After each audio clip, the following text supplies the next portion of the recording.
My friend Jana used to speak to the dead. The parlor of her mother's house was always thick with people. She waited for them behind a heavy curtain, and they asked her loads of questions. He says he's cold, and he's blind. They're all blind where he is. I've known Jana since we were children. We've always been the best of friends. She's like a sister, really. Probably closer than that, given I don't even get along with my own sister the way I do with Jana.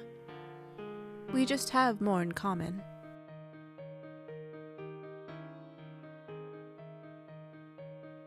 Is it still breathing?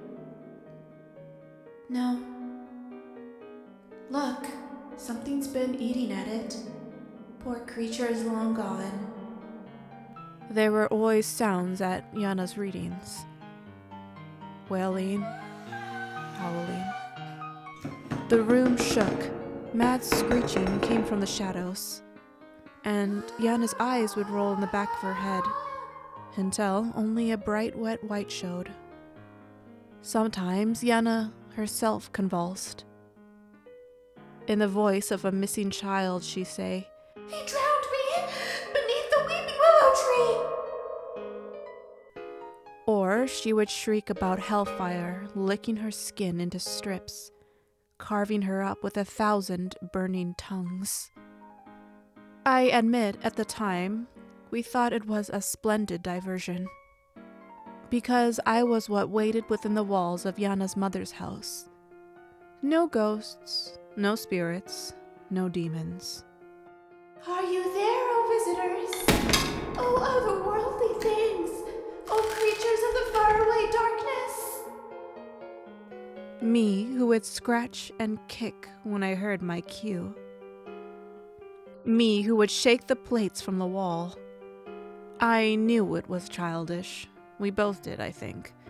We agreed at the beginning we would stop doing it once people stopped coming. But they didn't. Please, please, please. You wish to speak to your son. Please, please, please, please. They were so willing to spend so much love, so much pain on people who weren't capable of appreciating it. Not anymore. I felt embarrassed to listen to them, but compelled all the same, and often held my breath throughout each session, lest they realized there was something alive within the walls, that I wasn't something dead, after all. We did try to think of ways for Jana to cease the sessions. We could pretend you had an accident. You've hit your head and knocked all the spirits out. Wouldn't a brush with death push me even closer in touch with the other side? A brush with death? I wasn't proposing we crack your skull open. I just thought a bump might, if there was one person on earth who could hear you when you spoke. Would you let them go because of a bump on the noggin? And ultimately, we just left it. We went back to the sessions. We stopped talking about quitting altogether, like we'd never brought it up at all. My friend Jana is haunted. I'm not sure if it's by a ghost. I've never seen a ghost before, never even claimed to. But this thing I see, and Jana doesn't. It has a heartbeat, I think. I've seen its insides pulse and catch fire, like branches of a dead tree lit up by lightning. But it happens so rarely that the rest of the time it exudes a terrible chill. I don't know if it can see me too. I pray it cannot. The worst part is, I don't know how to tell her it's there. These days, she doesn't even want to do the readings anymore. I am sick to death of foolish people. Let them chase their own ghosts. Which is a relief, to be honest. But now, all she does is write. And all she writes is nonsense. A heavy curtain inside the walls. A kiss if it's trying to drive me mad. I felt it again. I felt a pinprick beneath my eye where the thread went through. She thinks she's so clever. I would let her make a quilt out of me. It took a new well. The bottom of it today, the paper used is so thin. Bedroom, red walls, branches reaching the sunset. You can see a bed with just how red it is. Matted, occasionally it's yet a white mist. I dreamt I woke up on a boat. A rocking boat. A quiet boat. On a smooth black sea, we float away, away, away. I dreamt of a captain dressed in gray. I dreamt I wore a long white coat. I dreamt a stone caught in my throat.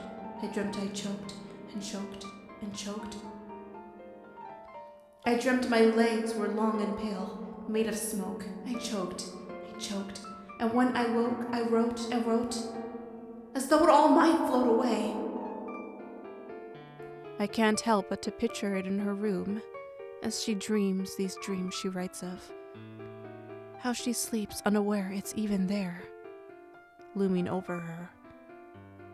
Silent, save for that red pulse. She becomes angry with me so easily now. I almost wonder if she can tell I'm hiding something. It's just that if I did tell her, I worry she might think I was making fun, being cruel somehow, lying. Maybe even acting as though I'm special, more special than her because I can actually see ghosts, and she can only play at it. I've been reading, even doing some writing of my own. If she so wishes to be left alone, then I'll leave her alone.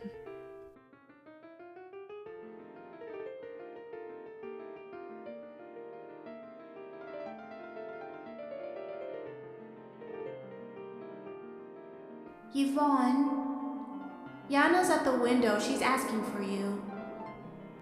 Now? Tell her it's too late. She said it's too late. She's tired. Tell her I'll come back. Some night when she's rested. Some night she's awake. I'll come back.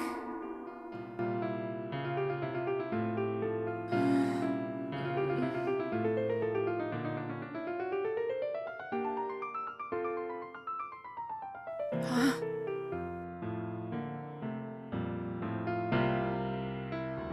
What?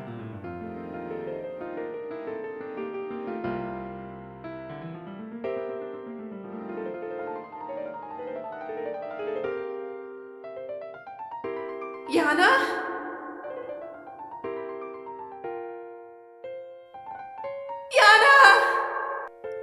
Jana and I once saw a hare by the side of the road. Dead. Killed by foxes. There was blood at its mouth, caking its fur. I'd been seized by the urge to touch it, but I hadn't, had I? Jana had. Jana touched it. I had been too afraid. Too afraid of what? Of what?